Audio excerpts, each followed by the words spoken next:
አሰላሙ አለይኩም ወራህመቱላሂ ወበረካቱ ውድና የተከበራችሁ የቻናሌ ተከታታዮች እንዴት ናችሁ? ከኔ ጋር አልሐምዱሊላህ ረቢል ዓለሚን።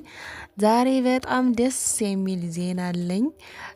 ኑሮ እየረከሰ ነው። እንግዲህ ቤተሰብ ኑሮ እየረከሰ ነው።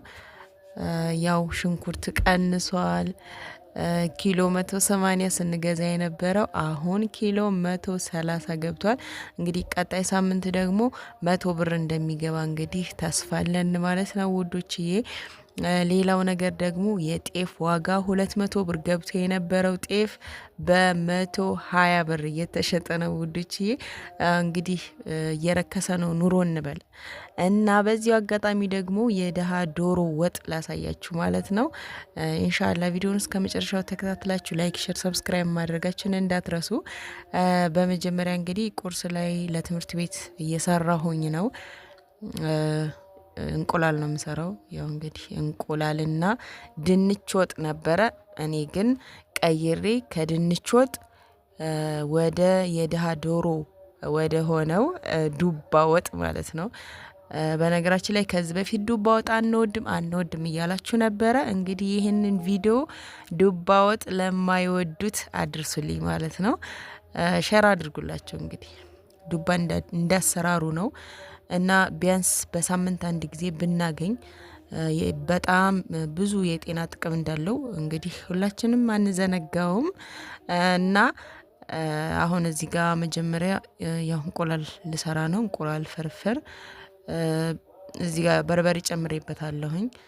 ያው እንቁላል በስጎ ማለት ነው። ልክ እንደ ሸክሹካ ሳይሆን ሸክሹካ አሁን አረብ ሀገር ስንሰራ መብሰል የለበትም። እንደዚህ ቲማቲሙ ምናምን ያው ከታትፈን እናስገባለን። ወዲያው ሳይበስል ነው የምንጨምረው እንቁላሉን። እዚህ ጋር ግን ቲማቲምም ሽንኩርትም በደንብ ጥብስ አድርገን አብስለን ልክ በስጎ እንሰራዋለን እንቁላሉን ማለት ነው። በጣም ነው የሚጣፍጠው።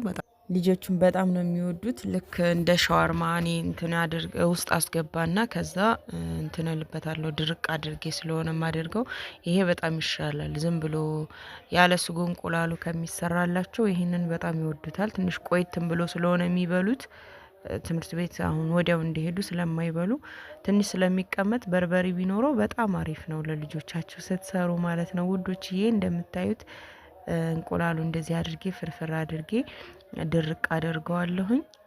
የሚገርማችሁ ነገር በነጩ ራሱ ሽንኩርት ሳልጨምር እንደዚህ ስጎ ሳልሰራ ጥብስ የማደርገውን ራሱ ትንሹ ልጅ በተለይ አይፈልግም፣ አይበላልኝም። እንደዚህ ከሆነ ግን በስጎ ከሰራሁት በጣም ነው የሚወዱት፣ በጣም ይጣፍጣቸዋል። እሱም ለትልቅ ሰውም ቢሆን አሁን ለኛ አሪፍ ነው እንደዚህ አድርገን ብንበላ። ከዛ እንደነገርኳችሁ እዚህ ጋር ልክ እንደ ሸዋርማ እንዲሆን በዚህ እጠብስላችኋለሁ ማለት ነው። ከዛ እንደምታዩት ዋው በጣም ነው የሚያምረው። እንደዚህ ጥብስ ካደረኩት ከዛ ከምግብ ሳህኑ ላይ እንደዚህ ሳስቀምጠው ለበኋላ በጣም ቆንጆ ሆኖ ይበሉታል ማለት ነው። ዳቦም ስለሆነ ደረቅ ሲል አሪፍ ይሆናል። እና እንደዚህ አድርጌ ለትምህርት ቤት ቆጥርላታለሁ ማለት ነው ውዶችዬ። አንደኛው እንደነገርኳችሁ ድንች ወጥ ነው። ያው እኔ በድንች ወጥ ምትክ ዱባ ሰርቻለሁ። ዱባ ስሰራ የሚገርማችሁ ነገር ትበላለች። ድንች ከሆነ ግን መልሳ ነው የምታመጣው። እና በዚህ ልሞክራት ብዬ ሞክሬ ነበር፣ ግን ዋው እየበላችልኝ ነው ማለት ነው። ብዙ ጊዜ ልጆች ድንች ሲደረግላቸው አይበሉም። ሁሉም ናቸው የሚገርማችሁ ነገር። እኔ ለምን እንደሆነ አላውቅም። አንዳንዶቹ እንደውም በቃ በስልሱ ብቻ ለቅልቅልን ድንቹን አታድርጊብን ምናምን ሁላ ይላሉ። እና እኔ ለምን እንደው አይገባኝም። ብቻ እዚህ ጋር ያው የደሃ ዶሮ ነው ብያችኋለሁ። ሽንኩርት በጣም ስለሚፈልግ ዱባ ያው ሽንኩርትም ስለረከሰ በእኛ ቤት እንግዲህ አንዳንድ ረከስ ያሉ ነገሮችን ነው በብዛት የምንጠቀመው። ያው ኑሮ በዘዴ ማለት ነው እንደነገርኳችሁ። እና እዚህ ጋር በርበሬን ጨምሬ በደንብ አቁላለዋለሁኝ ልክ እንደ ዶሮ ወጥ ማለት እንደዚህ አድርገን ጥብስ አድርገን ሽንኩርቱን በበርበሬ እናቁላለዋለን ማለት ነው። ልክ እንደ ዶሮ ወጥ ያልኳችሁ በቃ በጣም ሽንኩርት ይፈልጋል፣ ነጭ ሽንኩርት ይፈልጋል። በደንብ ጥብስ አድርጋችሁ ልክ እንደ ዶሮ ወጥ ከሰራችሁት ዱባ ከመረቅ በላይ ነው። የማትወዱ ልጆች ማለት ነው። በዚሁ አጋጣሚ ከዚህ በፊት ስሰራ ቲማቲም አትጨምሪበት ያኒ ማርማር የማለት እንትን ስላለው ዱባው ቲማቲም ስትጨምሪበት የብሱን ማርማር ይላል ነገር መሰለኝ። ግን እኔ ስጠቀመው ኖርማል ነው፣ ችግር የለውም። በጣም ቆንጆ ነው የሚያደርገው። ካልፈለጋችሁ አለመጨመር ትችላላችሁ። ነገር ግን ቲማቲምም ሲገባበት በጣም ነው የሚጣፍጠው። ወላሂ እኔ እንደዚህ እየሰራሁት ስለሆነ በጣም ወድጀዋለሁኝ። እና ምንም አይነት ማርማር የሚል ነገር የሚጨምረው ነገር የለም። የሚገርማችሁ ነገር ዱባው ራሱ እንደ ድሮ በጣም ማርማር አይልም። አሁን ድሮ ሀታ ተቀቅሎ ዝም ብሎ ይበላል አይደለ? ያው ማርማርነት የሚል ጣዕም ስላለው፣ አሁን ላይ ግን እንደዚህ ቀቅለን እንብላ ብትሉ አይበላችሁም። የሆነ ማርማር የሚለው ባህሪ ቀንሷል። አሁን ላይ የምትገዙት ማለት ነው። እኔ እንዴት እንደሆነ አላውቅም። ብዙ ጊዜ ያው በማዳበሪያ በምን በብዙ ነገር ስለሆነ አሁን ለዛ ይሆናል ብዙ የተፈጥሮ ነገር ኦሪጂናል እንደ ድሮ አታገኙም። እና ያን ያህል ማርማር አይልም። ቀቅላችሁ ለመብላት ራሱ አይሆንም። ግን እንደዚህ ለወጥ ዋው በጣም ቆንጆ ነው። እንደዚህ እንደምታዩት በደንብ ሽንኩርቱን ካቁላላችሁ በኋላ ከዛ ዱባውንም ጭምር አድርጋችሁ እንደዚህ ከታትፋችሁ በደንብ እሽት እያደረጋችሁ ይሄንንም ከመቅሎ ጋር በደንብ እንዲቁላላ ጥብስ ታደርጉታላችሁ ዱባውን።